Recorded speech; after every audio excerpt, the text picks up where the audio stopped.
Here's a number that should bother you. People with IQs in the top 2% of the population have an average net worth lower than people with average intelligence who simply started a business before age 25. Let that sink in. Intelligence, the thing you were told would determine your success, has almost zero correlation with wealth. In fact, in several longitudinal studies tracking thousands of people over decades, IQ predicted income only marginally better than random chance after controlling for one variable: execution habits. You're not broke because you're not smart enough. You might be broke precisely because you are. In the next 10 minutes, you'll understand the exact psychological mechanisms that turn intelligence into a liability, and what to do instead. There's a phenomenon psychologists call overchoice paralysis, and smart people are its primary victims. Here's how it works. The smarter you are, the more variables you can hold in your mind simultaneously. You can see 15 possible outcomes of any decision. You can anticipate failure modes that most people would never think of. You can construct elaborate mental models of why something might not work. And so you wait.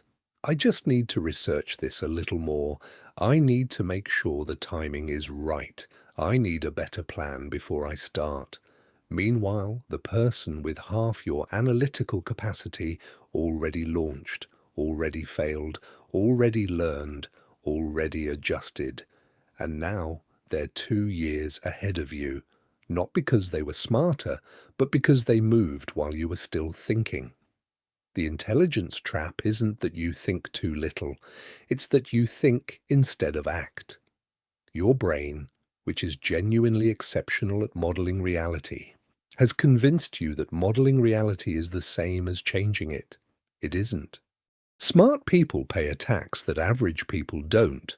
It's called the Perfectionism Tax, and it's compounding against you every single day. Here's the mechanism. Intelligent people have high internal standards because they can clearly see the gap between what they produce and what they know is theoretically possible. That gap feels like failure, even when the output is genuinely good. So they revise, they refine, they delay publishing, launching, shipping, asking, because they can see exactly how it could be better. It's not ready yet. I know I can make this better. I don't want to put something out that doesn't represent my best work. But here's what nobody tells you. The market doesn't reward quality in isolation. It rewards quality that exists. A good product shipped beats a perfect product planned, every time, without exception.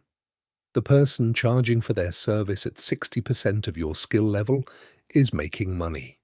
You are not, because your 40% improvement is still sitting in a Google Doc somewhere, being refined.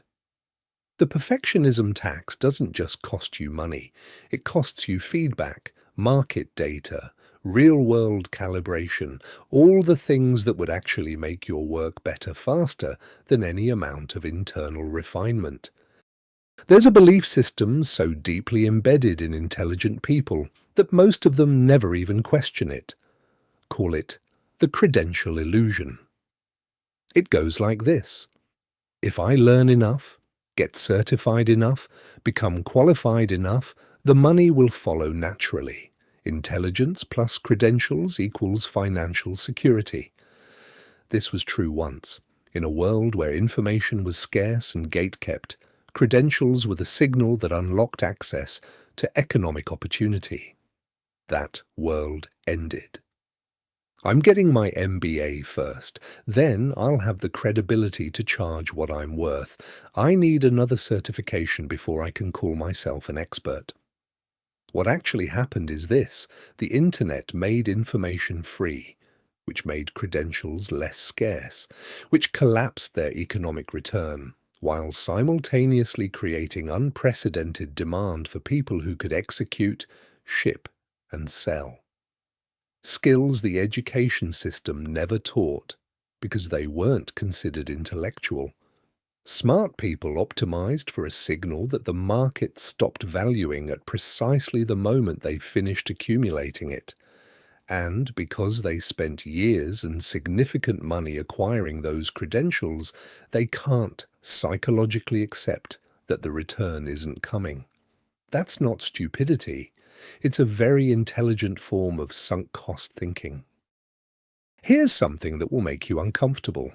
In most economic systems, being right and being visible are two completely different skills, and only one of them gets paid. Smart people are systematically bad at visibility, not because they're introverted, though many are, but because intelligence creates a specific blind spot. If the work is genuinely good, they believe it should speak for itself. Promotion feels like dishonesty. Self-marketing feels like compensation for inadequacy. I shouldn't have to sell myself. My work should be obvious. If people can't see the quality, that's their problem. But markets are not meritocracies. They are attention economies. The person who gets paid is not the most competent person in the room. It's the most competent person the room knows about. Every day you spend being quietly excellent while someone less qualified is loudly visible, the gap between your output and your income grows. Not because the system is broken, but because you're playing a game called quality, when the actual game is called awareness. The fix is not to become someone you're not. It's to understand that communicating the value of your work is itself a skill, a legitimate, learnable, non-shameful skill, and that refusing to develop it is just another form of the analysis trap in disguise. There's a final mechanism that locks everything in place, call it the safety calculus. Smart people are exceptional at risk assessment. They can model downside scenarios with precision. They know exactly what they stand to lose. And because they can see the risk clearly, they treat caution as intelligence. The economy is uncertain right now. I have a stable job. It's not the right time to take risks. I'll wait until conditions are better. Conditions never get better. They get different.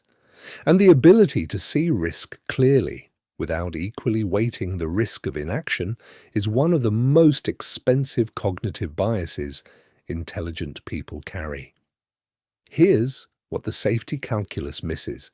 Staying in place is not a neutral position. Every year spent in a role that undervalues you is a year of compounding lost opportunity. Every month you don't launch is a month of market feedback you don't receive. The risk of moving feels concrete because you can model it. The risk of staying feels abstract because you can't see what you're not becoming. But inaction has a price.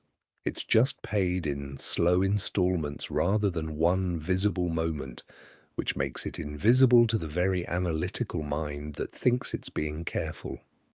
None of this means intelligence is a liability in itself. It means intelligence applied only inward, to analysis, refinement, and risk modeling, without being directed outward toward action, visibility, and market contact, produces a very specific kind of stuck. The reframe is this: your intelligence is not the problem. The direction you're pointing it is. 3 shifts that change everything. First, set a minimum viable action threshold for every decision, not a perfect plan, a minimum action. The question stops being, is this ready? And starts being, what is the smallest version of this I can test in the real world this week? Intelligence then works for you instead of against you, applied to designing the test, not postponing it. Second, treat visibility as craft, not performance. The same rigor you apply to making your work better, apply it to communicating your work clearly. 1 hour a week spent making your value legible to the people who could pay for it is not self-promotion. It's professional responsibility. Third, Rebalance your risk model. Every time you assess the risk of acting, force yourself to explicitly calculate the cost of not acting. In compounding terms over 3 years, write it down. Smart people change behavior when they see the math. Show yourself the math. Here's the truth that nobody in your life probably said clearly enough. Intelligence without execution is just expensive imagination. The analysis trap keeps you thinking instead of moving. The perfectionism tax makes you polish instead of ship. The credential illusion sends you back to school instead of to market. The visibility problem keeps you quiet while lesser work gets paid. And the safety calculus makes staying still feel like wisdom when it's actually the slowest form of risk there is. You are not broke because you're not smart enough. You've always been smart enough. The question is whether you're willing to point that intelligence at the world, imperfectly, visibly, and before you're ready. Start with one. Pick the trap that recognized you most in this video, just one. And this week, do the minimum viable version of the thing you've been thinking about instead of doing. That's where it starts.